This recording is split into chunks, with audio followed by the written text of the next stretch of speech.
tanto para o Ângelo quanto para o professor Aldir.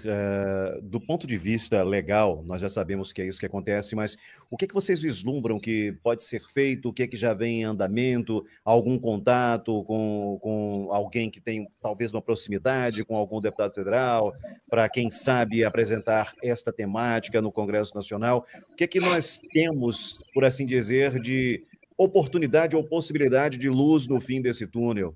Tem alguma notícia alvissareira ou a luta está apenas no começo, embora ela seja constante, ainda não há nenhum sinal de que as coisas possam ser, pelo menos, discutidas com a amplitude que merece ser discutido esse tema? A, a resposta para isso, ela precisa ser dada é, tentando simplificar as coisas, mas sem esconder a dificuldade e a complexidade reais dessa situação. Há 100 anos, há um século já, não é apenas há 20 anos, há 30 anos, como muitas pessoas pensam por causa da segunda onda do movimento feminista, que foi praticamente um femimarxismo, né, onde trocavam, apenas transpunham a visão de opressores e oprimidos, dos burgueses, dos que têm dinheiro, contra os trabalhadores, aqueles que são os proletários, transportou isso para as relações entre homens e mulheres, colocando os homens como sendo aquelas pessoas que têm e que sempre tiveram poder, e as mulheres como sendo aquelas que são oprimidas, e que todas essas formas, como a violência doméstica, por exemplo, a violência sexual, fossem apenas uma ferramenta usada por homens para manter todas as mulheres numa situação de medo, como disse uma acadêmica feminista, que até hoje é muito citada, a Andrea Dworkin.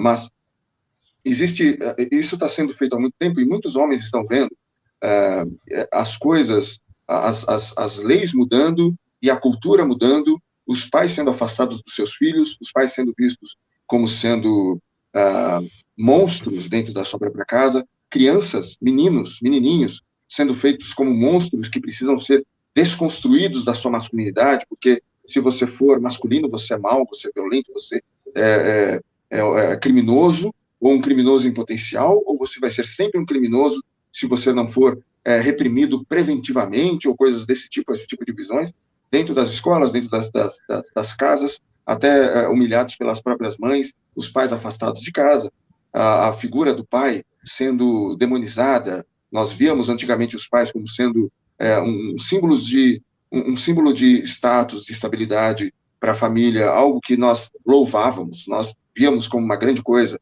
né? O pai de família, e passou a mudar a cultura como um todo.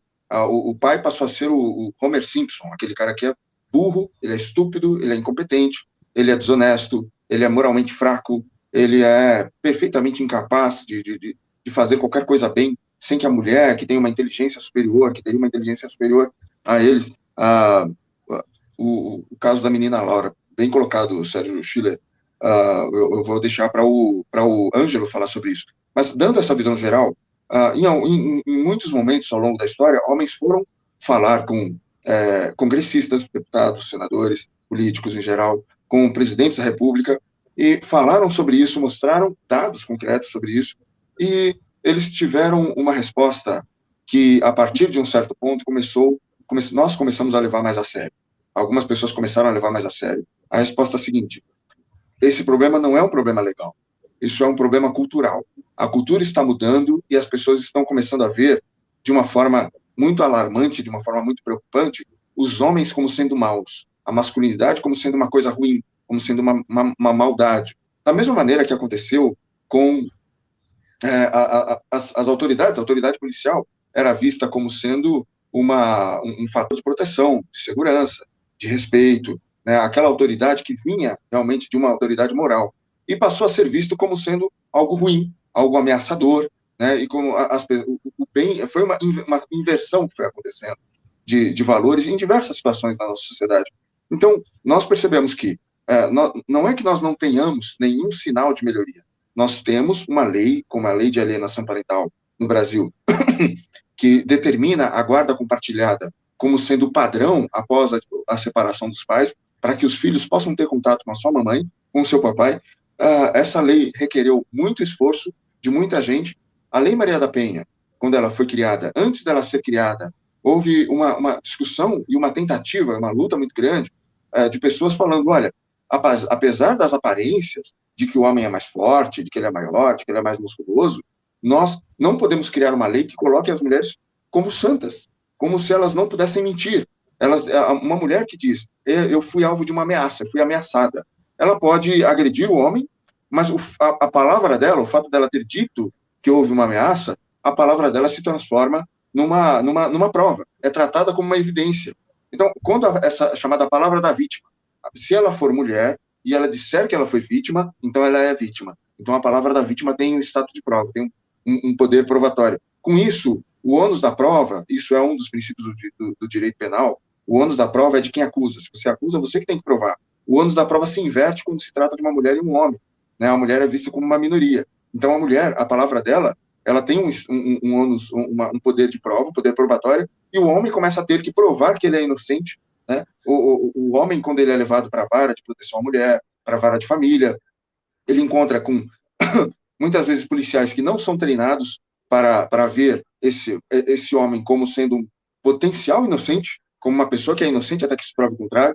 Muitas vezes é ao contrário, os policiais eles já são treinados para ver o homem como sendo um agressor. Houve casos em que o homem foi agredido, ele vai para a delegacia tentar fazer um boletim de ocorrência e ele acaba sendo agredido na delegacia. Ele é tratado como sendo um agressor que está tentando enganar, ou ele é ridicularizado. Muitas vezes as pessoas levam informações para o delegado com a devida autorização, colocam no quadro de avisos da possibilidade de que um homem inocente seja levado, e no dia seguinte, se aquela pessoa for lá de novo, alguém já arrancou. Né? Eu conversei pessoalmente com feministas, com uma feminista, por exemplo, que fez uma pesquisa, ela percebeu que em casos de violência doméstica existe uma proximidade muito grande da violência de homem contra mulher e de mulher contra homem. Ela percebeu que nesses casos de violência é muito próximo. O homem ganha um pouquinho pela pesquisa que ela fez, mas a mulher está muito próxima e ela ficou espantada, porque o que nós todos pensamos é que 99,9999 é sempre o homem que é o agressor. Nos Estados Unidos, quando fizeram uma pesquisa, que não foi uma pesquisa feita por feministas profissionais, ativistas, atuantes, eles fizeram uma pesquisa nos centros de saúde, nos hospitais, eles perceberam que existe uma incidência de violência entre casais muito pequena, até 24%, mas muitas vezes é uma violência leve. Quando se trata de violência unilateral, quando se trata de violência mútua, a maior parte dos casos é de violência mútua. Quando se trata de violência unilateral, onde um parceiro agride e o outro parceiro é agredido sem reagir, 70% dos casos lá nos Estados Unidos, eles descobriram, para surpresa de muita gente, que 7 a cada 10 vezes em que a violência é cometida, essa violência cometida de um parceiro contra o outro, sem reação, uma violência unilateral, um só bate e o outro só apanha, 7 a cada 10 vezes é a mulher agredindo o homem. Né? Quando a gente esperava o contrário. Né? A gente esperava não só o contrário, mas um número muito grande de homens que agridem mulheres e de mulheres que não reagem. Foi percebido também que entre casais homossexuais, a violência, tanto sexual quanto violência física, é maior entre casais de lésbicas, de mulheres que vivem juntas, que coabitam, do que entre casais héteros. Esses fatos, eles vão mudando, assim, eles são muito chocantes para nós, porque a gente foi criado, nasceu e cresceu com uma visão muito diferente disso. Então, existem homens perigosos, nós precisamos tomar cuidado, eles são perigosos, né? Mas se nós vermos o que acontece com a violência doméstica, quando os detalhes da coisa. Houve um professor israelense que fez uma pesquisa uma vez, isso é um outro exemplo, desculpa estar tomando tempo, mas ele descobriu o seguinte: as mulheres, elas agridem mais, mas quando elas são agredidas com mais gravidade. E isso é uma coisa séria. Todos os casos de agressão são sérios, principalmente aqueles casos de agressão mais violenta, mais perigosa, onde as pessoas se ferem mais. O fato dos filhos serem expostos a situações de violência, onde um pai agride o outro, um pai agride a mãe agride o pai, isso é muito ruim porque cria um fenômeno que é a violência geracional. Você nasce num lar violento, a violência parece para você alguma coisa comum, alguma coisa normal, uma coisa familiar, realmente, para você, e quando você cresce, você torna um agressor ou uma agressora, e ou uma pessoa que aceita ser agredido fisicamente pelo parceiro ou pela parceira. Isso é uma coisa que acontece com homens heterossexuais, com homens homossexuais, com mulheres heterossexuais, mulheres homossexuais. É uma coisa que nós deveríamos ver. Essa violência que passa de geração em geração, essa violência entre quatro paredes, escondida, ela é uma coisa a mais comum que tem. Né? Então, existem, respondendo à pergunta sobre é possível nós vermos uma possibilidade de mudança, nós temos alguma luz no fim do túnel? Sim, nós conversamos com políticos, tanto na esfera municipal, em muitas cidades, quanto na esfera estadual, e na esfera federal também, e eles próprios nos passam isso. É preciso mudar uma cultura que nós temos, de ver mal o homem, de ver negativamente o homem. Às vezes porque ele é mais forte fisicamente, a gente acha que ele é mais perigoso. Às vezes porque nós vemos que existem uma incidência maior de crimes violentos, de homens cometendo crimes violentos, quando a gente vê o estado das penitenciárias, a maior parte de certos crimes, os mais violentos, são cometidos por homens. Então, nós temos que ter esse cuidado com esse aspecto. No entanto, nós temos também uma outra forma de violência, outras formas de violência. A violência contra a criança, onde a mulher quase sempre é uma participante ou aquela que realiza a violência contra as crianças. A violência contra os idosos, e esses são os membros da sociedade que são mais suscetíveis à violência. Os homens, eles são, evidentemente, os maiores alvos de violência, de todos os tipos de violência, inclusive violência sexual. Estatisticamente, por incrível que pareça, os homens são mais vítimas de violência sexual, estupro, do que mulheres. Então, o que precisa realmente mudar, antes de mudar a lei é apenas um sintoma. Essas leis são sintomas. O que nós precisamos mudar é a forma como nós vemos os nossos pais, os nossos irmãos, os nossos homens, os nossos filhos, para que nós não criemos leis injustas. Não leis injustas contra homens, nem leis injustas contra mulheres. Mas é preciso não apenas mudar as leis, né? Isso é o que eu estou tentando expressar, explicar e demonstrar para as pessoas. É preciso nós mudarmos a cultura e nós termos informações mais acuradas, informações que não sejam levadas apenas por ideologia ou por uma visão até cavalheiresca, né, de que nós temos que proteger as mulheres. Nós homens temos essa programação de proteger as mulheres. E essa programação fez com que a humanidade sobrevivesse. Foi importante para a criação da civilização. No entanto, hoje, nós podemos ver um outro lado. E nós estamos avançando cada vez mais, colocando os homens como os monstros que eles, na verdade, não são.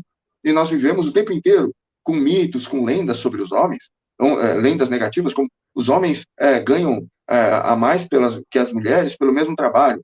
O que as pessoas não dizem, não mostram, é que não é pelo mesmo trabalho.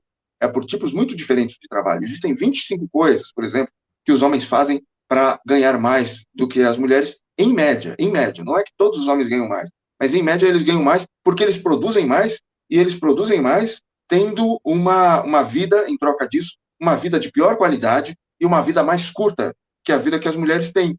E, além disso, eles ainda transferem, até em média, 80% do que eles ganham para as suas esposas e para os seus filhos.